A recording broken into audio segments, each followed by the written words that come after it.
Hey everybody, my name is Kyla. Welcome to my channel where I talk about the stock market and the economy amongst other things. I'm not going to be talking about the stock market or the economy today. This video will be a little bit different than what I normally post because I think that these sorts of videos are important. But if you're looking for content on the stock market or the economy, most of my videos tend to be about that. Hopefully I don't destroy the algorithm of YouTube by posting this. But I think it's nice sometimes to hear about these sorts of things, and it was an important path in my life. So I want to talk about my lessons from biking 245 miles across France. So last week I was in France for a 5-day bike trip, which is why I didn't post on YouTube. I was too busy zooming around the countryside, drinking espressos, eating bread, and it was a really incredible experience because this was actually my first time leaving the United States of America. I'm 26 years old and this was my first time ever leaving the US. It was a huge opportunity for me to do so. I was so excited. It was also my first non-work trip since I graduated college. I haven't taken a vacation in quite a long time, which is a-okay, but you start to feel a little bit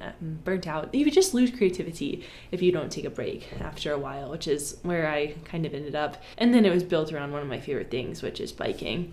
And so I had spent the week before I left moving again, which is why this background is different. Speaking at conferences in DC, thank you to the Washington Post for having me out, and Kentucky, thank you to Western Kentucky University for having me out, and trying to deal with these panic attacks that I've been having, which was not very fun. I don't like saying that I was stressed because, stress is relative, whatever, but there was this really deep-rooted frustration that showed itself as anxiety within me. So I was just not myself. I didn't feel good. My face was inflamed. Everything was just icky. And that's not uncommon to feel, but it wasn't going away. So I booked this trip to France after a pretty bad route with panic attacks, and one of my friends called me and she was like, listen, we're all really worried about you and you need to go take a vacation. We're concerned for your health and your well-being. And so I booked this trip to France, this bike trip, sort of fueled by this sadness and this anger. If you've listened to some of my other YouTubes, I think there's hints and threads of that in there. And I felt stuck. I felt like a lesser version of myself. I was watching this real Kyla move through the world while I was watching through these muddied lenses. I just felt so disconnected. And again, this isn't uncommon to feel, but for me, I just couldn't, and it was difficult. And so I booked the trip.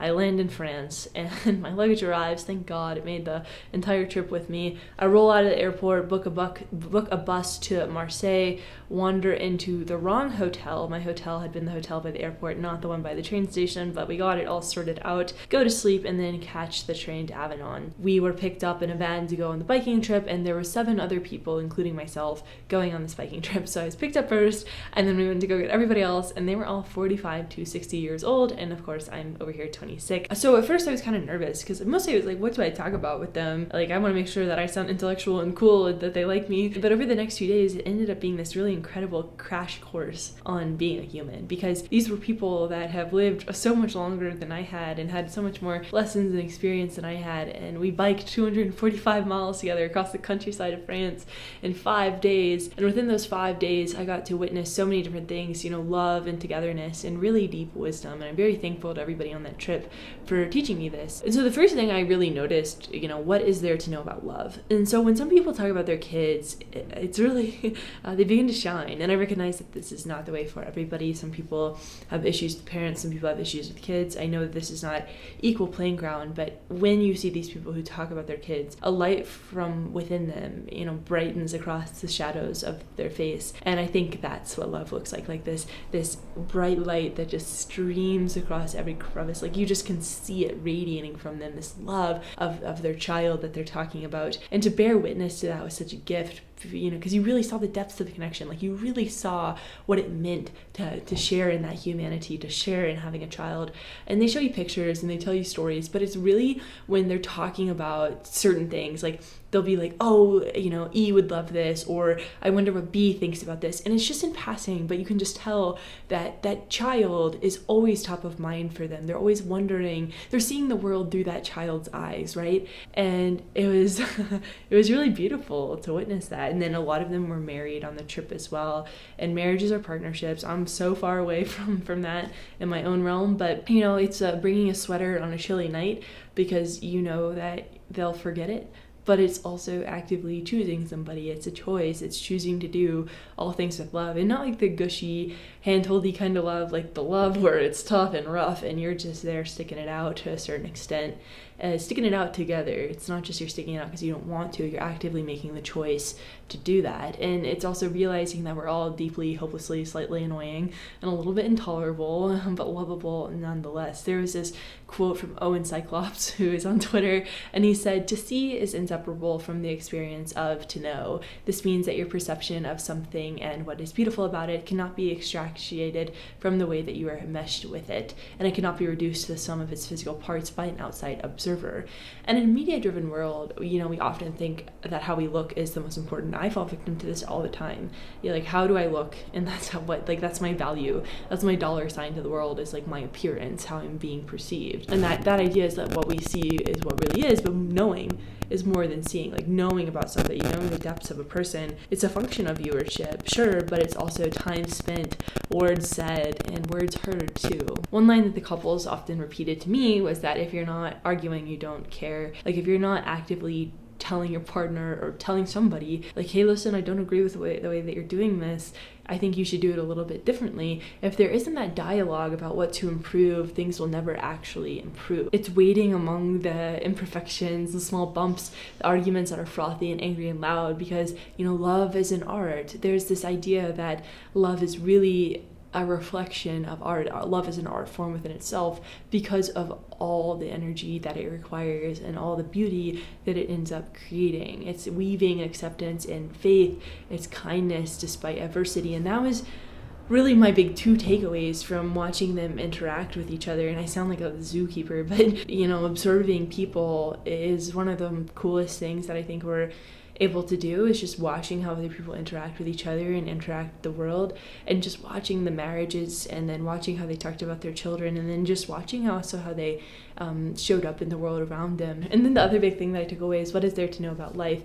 And the thing is, you can spend your whole life comparing yourself to other social media, the scroll, the endless analysis of imperfections. It's a spiral that only goes downwards. Or comparing your bike ride to somebody else's, seeing yourself as a static unit rather than a dynamic being that might be feeling a little bit tired that day. This is something I do a lot, where I'll say like, why can't I not perform at the highest level every single day ever? And it's mostly because I'm a human. I'm not static. I have days that are good, I have days that are bad, I have days that are days. And I think that we often forget that. And that's like a big takeaway on this trip, because I ended up biking a lot with this couple from Canada, and they were so fun and they were so fast.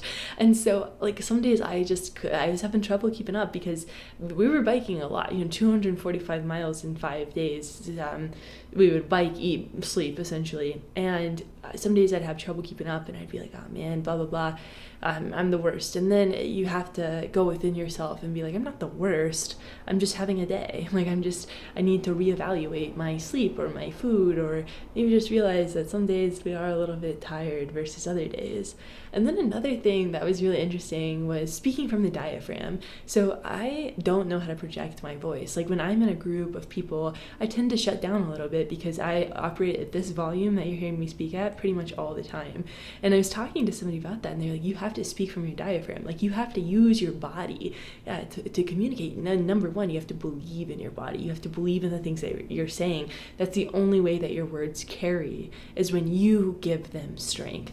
And I was like, man, that's incredible. I still don't know how to do it, but just the fact that belief is within your body. This is an aside, but there was this research paper that was published this week called, back in 2019 actually, 2020, Personality Changes Following Heart Transplantation, the Role of Cellular Memory. And the whole paper is about these people that get heart transplants or lung transplants or kidney transplants, and it takes the part of the person that they're getting the heart, the lung, the kidney from, and it gives them some of that biofeedback is carried over. So if you get a heart from your best friend, God forbid, I suppose, but if that happens, you're going to have some mannerisms of your best friend contained within you, because the body carries so much, our organs carry so much, and there's an interoperability and there's that interoperability between humanity, because we can exchange organs like that, which is really cool. Belief begins in the body. And then if you stand in traffic, it's gonna stop. It's still a gamble. The cars have places to be. You're an obstacle, an obstruction to their daily flow. But if you stand there with confidence, cars might stop and pause and let you cross the street. And the final thing was, nothing is that important. I was answering emails and stuff on the trip, and you know how it is, like you're just like, I gotta work. So I was answering emails, trying to do some book stuff, and one of the other writers was like, nothing is that important, you know. And I think there's an element of truth to that too, where nothing is that important, but then they followed up and they're like, everything is that important, right? So emails are important because they're emails, but also spending time on a bike is important to me because I love that. You know, it might be for you going on a hike or watching your favorite movie or, you know, DJing a sick new mix. Everything is important because nothing is important. And the most important thing you can do is just be here now. You know, maybe not all the way here. I think it's super tough to be all the way present sometimes, but give your body and mind a chance to spend time together. There's a Kurt Vonnegut quote. He wrote it in a letter to his daughter. Most letters from a parent contain a parent's own lost dreams disguised as good advice. My good advice to you is to pay somebody to teach you to speak some foreign language, to meet with you 2 or 3 times a week and talk. Also get somebody to teach you to play a musical instrument. What makes this advice especially hollow and pious is that I am not dead yet. If it were any good, I could easily take it myself. And I feel like that's also really true. Like, the best advice that we give people is the advice that we'd never be able to follow ourselves. And when I was asking for advice on the trip because, like, you know, you're in your mid-20s and you're trying to figure stuff out and nothing makes sense, it feels. There's this black hole information loss paradox, which is the idea that you cannot infer the initial state from the final state. You cannot reverse a black hole like we do with most other everything else, basically. And because of that, information isn't really information how we think of it normally for a black hole. And I think that's why we don't take our own advice sometimes, as we think we are in the final state, when really we're always in the initial. And so when you are in the final state, you can't figure out how to go back to the initial if there's a black hole. And I feel like we often think that we're in this final state, so we can never go back to the initial. Like, we can never start over again, but oftentimes we can. We're not black holes within the same sense that a black hole is a black hole. And we often fall trapped to linear thinking that X will lead to Y and Z. And we, of course, live in a non-linear world, so it doesn't always work out that way. Like, did I expect myself to be on a bike trip in France in the middle of September when I've booked deadlines and blah, blah, blah, blah, blah? No, not really. But I feel like this non-linear thinking, where you give yourself the freedom to explore, the freedom to have these ideas and to talk to new people, is super valuable if we get the opportunity to do so. 20th century Russian philosopher Mikhail Bakhtin wrote a lot on dialogism. And so here the idea is life is dialogic and a shared event. Living is participating in dialogue. Meaning comes about through dialogue at whatever level that dialogue takes place. Nothing can exist without meaning. Everything has meaning. I like that a lot. I think it's nice because the general idea is that we got to be talking to each other and we need others to learn from. We need to chat it out sometimes. The only way that we grow and appreciate ourselves is through loving others. And there's this really, I wonder if I can find it. There's this beautiful story that I really liked talking about braces and wearing a retainer after your brace is taken off and how that feels. My bottom row of teeth is shaped like love. My cousin never wore her retainer. Teeth, she said, were never meant to be perfect. I always remembered the way she said it with a kind of knowledge I did not have when I lost my own, and one tooth, in consequence, pushed further back. I'd stare at the shadow in my mouth where the white was meant to be, bite into my chewing gum, and pull it from my mouth to track the shift as it progressed. It felt so obvious, so wonky and jammed. Then I began to love other people, really love them, the kind where you are seeing their snarled hair, the snot from their nose. You begin to get something. Love is terribly human. It's supposed to snag on you, to catch like food in the teeth, like coat on a hanger that says, I'd like to stay a while. My smile then, wide and obtrusive, with a tooth poking out of place like a dare. And I think that is, that's it, right? Like, then I began to love other people. And it's not that simple. It's never that simple. It's never as simple as just going out into the world and being like, I love everything, because that's silly. And you're going to get hurt if you do something like that. But I think the biggest lesson for me from this trip, where I was able to spend time with these people who were so willing to share advice, is, love, or trying to get there. Thanks so much for hanging out. Thanks so much for spending time with me. I promise I'll be back to econ. I just wanted to talk about this trip because I thought it was cool. It might not be that cool. I don't know. I hope you enjoyed it. I'll talk to you soon. Bye.